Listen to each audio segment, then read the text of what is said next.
తారకాసురుని కార్తికేయుడు సంహరించిన విధానమును సవివరముగా తెలియచేస్తున్న శ్రీ కుమార సంభవము స్కందోత్పత్తి 30వ భాగము. తారకాసురుని గళములో ఉన్న అమృతలింగమును ఛేదిస్తేనే తప్ప అతడు మరణించడని నారద మహర్షి చెప్పిన మీదట కార్తికేయుడు ఆగ్నేయాస్త్రమును సంధించి వదిలాడు.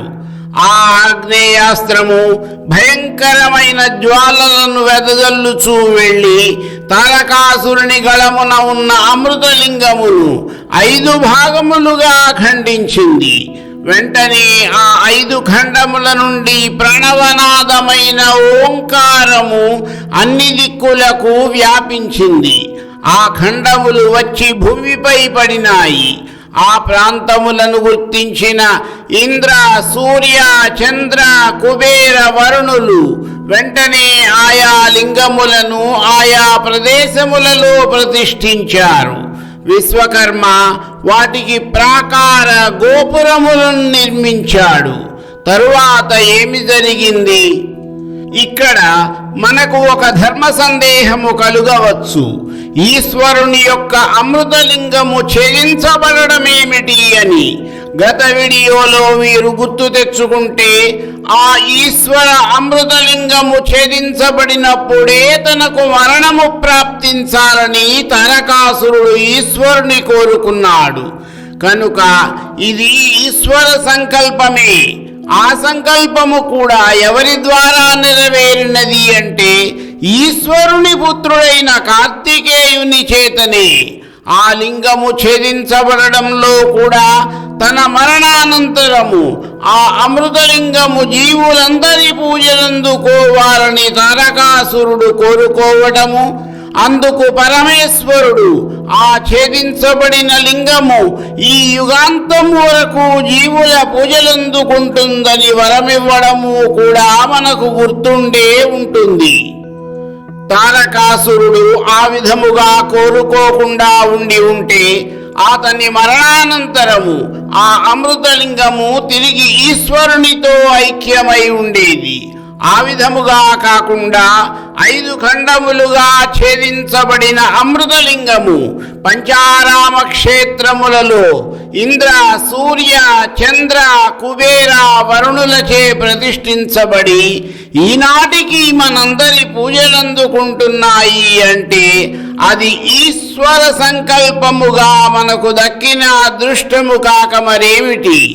మరలా మనము కుమార సంభవ చరిత్రలోకి వెళ్ళినట్లయితే అమృతలింగము ఛేదించబడడంతో తారకాసుర సంహారమునకు ఉన్న అడ్డంకులన్నీ తొలగిపోయి అతని సంహారమునకు రంగము సిద్ధమైంది. ఎప్పుడైతే తారకుని మెడలోని అమృతలింగము ఛేదించబడినదో అప్పుడు కుమారస్వామి బ్రహ్మాస్త్రమును తన ధనస్సుపై సంధించి తన తండ్రి అయిన పరమేశ్వరుని మనసులో ధ్యానించి తారకునిపై ప్రయోగించాడు. సేవావీర్య సంభూతుడైన వాని చేతిలోనే తనకు మరణము సంభవించాలి అన్న తాను కోరిన కోరిక ప్రకారమే కుమారస్వామి ప్రయోగించిన బ్రహ్మాస్త్ర ప్రయోగముతో నేలకొరిగిన తారకాసురుడు హరహర మహాదేవ శంభో అంటూ ప్రాణములు వదిలాడు. రాక్షస బాధ నశించినందుకు దేవతల జయ జయధ్వానములు మిన్నుముట్టాయి. ఈశ్వరుడు ప్రత్యక్షమై తన కుమారుని ఆలింగనమునర్చుకున్నాడు.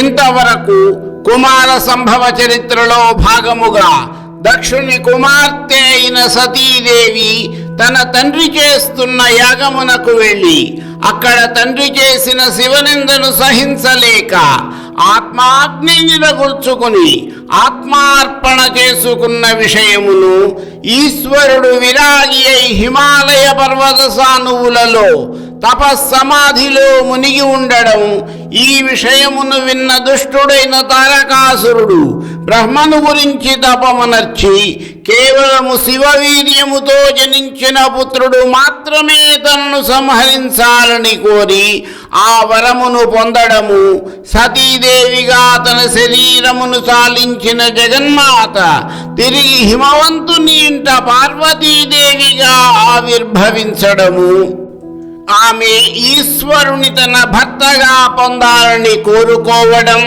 ఈశ్వరుడు తపస్సమాధిలో ఉన్నాడని తెలుసుకున్న హిమవంతుడు తన కుమార్తె అయిన పార్వతిని ఆయనకు సపర్యలు చేయడానికి నియోగించడము, ఇదే అదనుగా దేవతలు ఈశ్వరునికి పార్వతిపై అనురాగము ఉదయించడానికి మన్మధుని ప్రేరేపించడము, అతడు మన్మథ బాణమును ప్రయోగించడము, అందుకు ఆగ్రహించిన ఈశ్వరుడు తన 3వ కంటి మంటతో మన్మధుని దహించి బూడిద చేయడమే కాక హిమాలయ ప్రాంతము నుండి వెళ్ళిపోవడం, అందుకు దుఃఖించిన పార్వతి పరమేశ్వరుని గురించి ఘోర తపమాచరించడము, ఆమెను అనుగ్రహించదలచిన పరమేశ్వరుడు ఒక బ్రహ్మచారి రూపమును ధరించి పార్వతి వద్దకు వచ్చి ఈశ్వరుని నానా దుర్భాషలాడడము, అందుకు ఆగ్రహించిన పార్వతి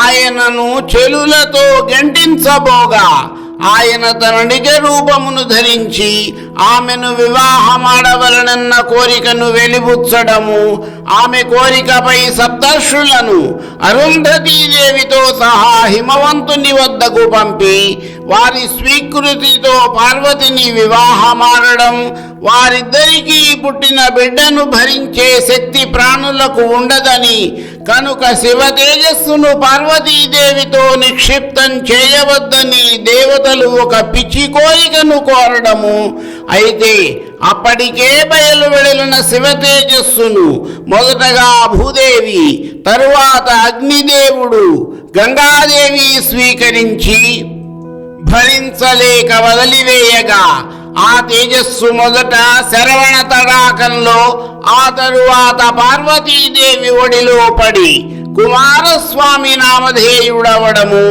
దేవతలు ఆయనను తమ సర్వ సైన్యాధ్యక్షునిగా అభిషేకించడము, ఆ తరువాత కార్తికేయుడు తారకాసురునితో భీకర యుద్ధమును చేసి అతనిని సంహరించడము మొదలైన విషయములను గ్రహించాము. ఇక్కడితో కుమార సంభవ చరిత్ర ముగుస్తుంది. అయితే కుమారస్వామికి వల్లీ దేవసేనులతో జరిగిన వివాహమును కూడా వివరించమన్న అనేక మంది కోరిక మేరకు ఆ వివరమును కూడా పూర్తి చేసి కుమార సంభవ చరిత్రను సంపూర్ణము చేస్తాను. తత్సంబంధమైన కథా వివరణము నా తరువాతి భాగములో.